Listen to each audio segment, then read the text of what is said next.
दोस्तों, मूवी की शुरुआत में हमें हेनरी नाम के एक आदमी को दिखाया जाता है जो कि टोल टैक्स पॉइंट पर अपना समय बिता रहा था। अब वो अपनी नाइट शिफ्ट पूरी करके घर वापस पहुंचा, जहां उसकी बीवी डेबी उसके लिए कुछ नाश्ता लेकर आई।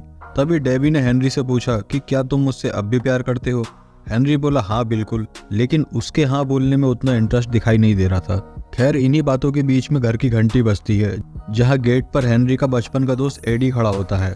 असल में एडी के दोस्त जॉय का सुबह सुबह पेट खराब हो गया था, जिसकी वजह से उसकी हालत बहुत ज्यादा डाउन हो गई थी।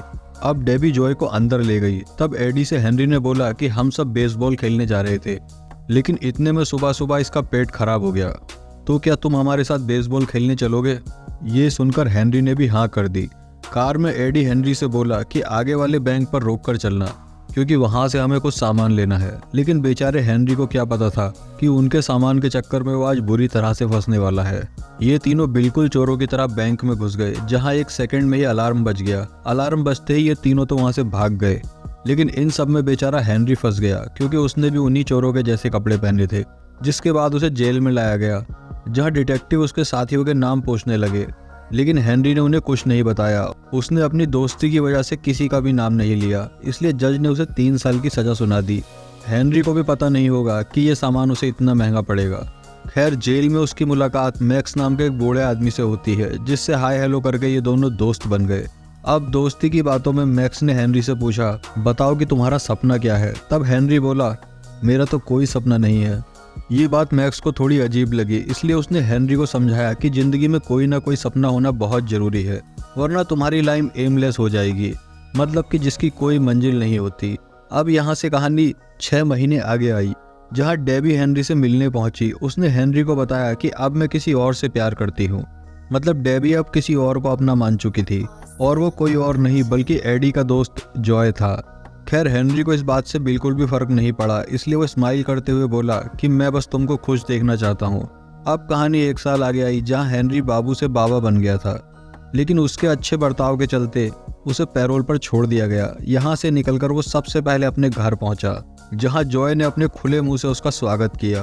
अंदर डेबी भी एक बियर और अपने प्रेग्नेंट पेट के साथ हेनरी से मिलने पहुंची। थोड़ी बहुत बातों के बाद हेनरी वहां से अपना बचा कुचा सामान लेकर दूसरे घर में चला गया, जहां उसने टीवी पर एक ऐड देखा। अब अपना टाइम पास करने वो यहाँ से निकलकर वापस उसी बैंक के सामने पहुंचा जिसने उसकी लाइफ बर्बाद कर दी थी। लेकिन तभी बीच रोड पर एक गाड़ी ने आकर उसे ठोक दिया, और ये ड्राइवर कोई और नहीं बल्कि वो टीवी ऐड वाली लड़की जूली थी, जो पहले तो हेनरी पर चिल्लाने लगी कि दिखाई नहीं देता क्या। लेकिन जब उसने बैंक के गार्ड फ्रैंक को देखा तो उसके तेवर बदल गए, और वो बोली कि आपको कहीं चोट तो नहीं लगी। फ्रैंक हेनरी को उठाकर एक कैफे में ले आया, जहां जूली अपनी हालचाल पूछने की फॉर्मेलिटी पूरा करके वहां से चली गई। उनके जाने के बाद हेनरी ने थोड़ा पानी पिया, और उसके बाद वो वॉशरूम में गया, जहां उसकी नज़र इस पुराने आर्टिकल पर गई, जिसमें लिखा था कि बहुत पहले पुलिस को एक बैंक के वॉल्ट के नीचे एक टनल मिली थी, जिसका कनेक्शन बैंक के पास वाले थिएटर से जुड़ा हुआ है।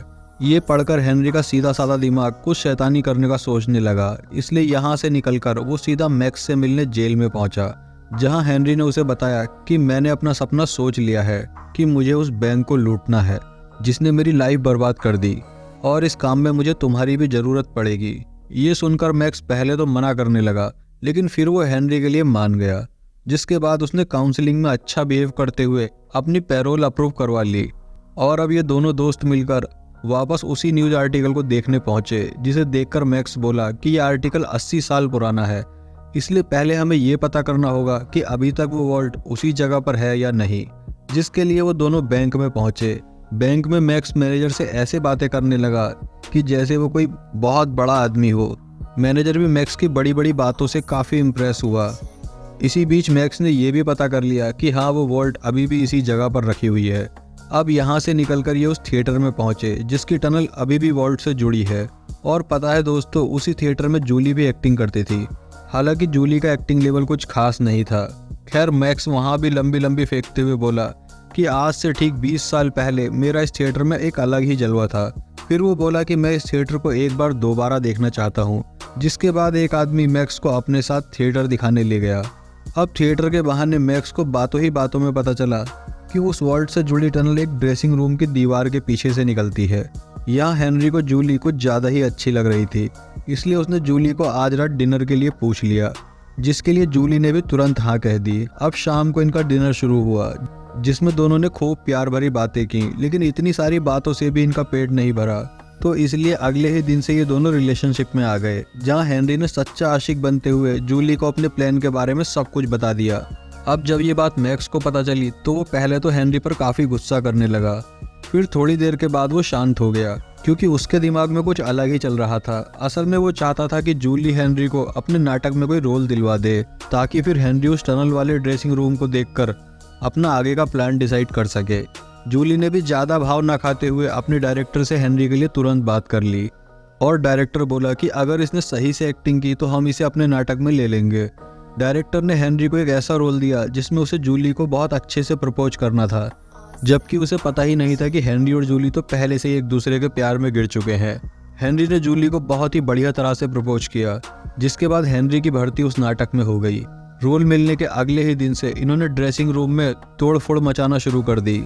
अब ड्रेसिंग रूम को तोड़कर जब ये टनल तक पहुंचे तो वहाँ एक बहुत बड़ा पत्थर लगाया गया था, ताकि कोई इस टनल से वॉल्ट में न जा सके। ये देखकर हेनरी को लगा शायद हमें और मजदूरों की जरूरत पड़ेगी, जिसके लिए वो दोनों यहाँ से सीधा जॉय के पास पहुंचे। जॉय का बिजनेस पूरी तरह से डूब चुका था, इसलिए वो हेनरी के प्लान में तुरंत शामिल हो गया। अब यहाँ स्टेज पर इनके नाटक की तैयारी हो रही थी और वहाँ ड्रेसिंग रूम में टनल खोलने की। हेनरी ने तो नाटक के चक्कर में अपनी दाढ़ी भी पूरी तरह से सेट कर ली। टनल की खुदाई खूब जोरों शोरों से चल रही थी। ऐसे ही एक रात ये दोनों थिएटर से वापस घर जा रहे थे, तभी इन्हें बैंक का गार्ड फ्रैंक रोकते हुए बोला कि पहले मैंने तुम्हें बैंक में देखा, फिर बैंक के पास वाली गली, और अब तुम बैंक के पीछे हमारे थिएटर से बाहर निकल रहे हो, इसलिए मैं जानता हूँ तुम लोग क्या करने वाले हो। फ्रैंक इनकी गाड़ी में बैठकर इनकी हेल्प करने के लिए मान गया, लेकिन क्यों? क्योंकि असल में वो भी बैंक से अपना बदला लेना चाहता था, क्योंकि जब उसकी वाइफ बहुत ज़्यादा बीमार थी तब बैंक ने उनके इंश्योरेंस के पैसे ही नहीं दिए, जिस वजह से उसकी बीवी बिना इलाज के ही मर गई। फ्रैंक बोला कि मैं तुम्हें वो डेट बता दूंगा जिससे सभी छोटे बैंक्स का पैसा हमारे बड़े बैंक में शिफ्ट होगा। उसी दिन तुम वॉल्ट में घुसकर एक बड़ा हाथ मार लेना। अब घर पहुंचकर ये लोग डिस्कस करने लगे कि इतना पैसा लेकर आखिर हम कहाँ जाएंगे। तभी उनके गेट पर जॉय आया, जो सॉरी बोलकर अंदर घुस गया, क्योंकि जॉय ने दारू पीकर हेनरी का सारा प्लान एडी के सामने उगल दिया था। मैक्स पहले तो एडी को पागल बनाने लगा कि ये बेवड़ा दारू पीकर कुछ भी बात करता है, लेकिन एडी के ना मानने पर मैक्स को उसे भी अपने प्लान में शामिल करना पड़ा। अगले दिन इन्हें पता चला कि जिस दिन ये वॉल्ट में चोरी करेंगे उसी दिन थिएटर में हेनरी का प्ले भी होगा। ये जानकर हेनरी थोड़ा सैड हो गया, क्योंकि वो जूली को छोड़कर नहीं जाना चाहता था। ये बात जब उसने जूली को बताई कि वो 2 दिन बाद वॉल्ट में चोरी करके यहाँ से चला जाएगा, तब जूली रोते हुए बोली कि जब तुम्हें मुझसे दूर ही जाना था तो तुम मेरे इतने पास क्यों आए। ये सुनकर बेचारा हेनरी काफी सैड हो गया और वहाँ से चला गया। अब यहाँ से सीन चोरी वाली रात पर आया, जहाँ स्टेज पर हेनरी परफॉर्म कर रहा था और ड्रेसिंग रूम में ये तीनों टनल की फाइनल खुदाई कर रहे थे। यहाँ फ्रैंक ने अपने सभी साथियों के जाते ही वॉल्ट का अलार्म सिस्टम बंद कर दिया, जिसके बाद इन तीनों ने वॉल्ट में घुसकर पैसे भरने शुरू कर दिए। तभी एडी ने उन सबको गन पॉइंट पर ले लिया, क्योंकि वो अकेला ही सारा पैसा हड़पना चाहता था। लेकिन इतने में हेनरी ने वहां पहुंचकर एडी को बहुत बुरी तरह से मारा। अब ये तीनों सारा पैसा लेकर यहाँ से भागने लगे, लेकिन बीच रास्ते में ही हेनरी को रियलाइज हुआ कि वो जूली के साथ बहुत गलत कर रहा है, इसलिए वो कार से उतर के सीधा वापस थिएटर में पहुंचा, जहां उनके नाटक का आखिरी सीन चल रहा था। और वहीं हेनरी ने जूली को प्रपोज कर दिया। पहले तो जूली कहने लगी कि हेनरी को स्टेज से उतार दो, लेकिन फिर वो समझ गई कि ये यहाँ पर सच्चे मन से आया है। तभी जाते जाते हेनरी ने उससे बोला कि तुम मुझे मॉस्को में मिलना, क्योंकि अगर मैं यहाँ रहा तो पुलिस मुझे पकड़ लेगी, इसलिए हम मॉस्को में मिलकर हमेशा हमेशा के लिए एक हो जाएंगे। और इसी के साथ मूवी यहीं पर ख़त्म हो जाती है। दोस्तों, अगर आपको वीडियो पसंद आई हो तो वीडियो को लाइक और चैनल को सब्सक्राइब जरूर कर दें।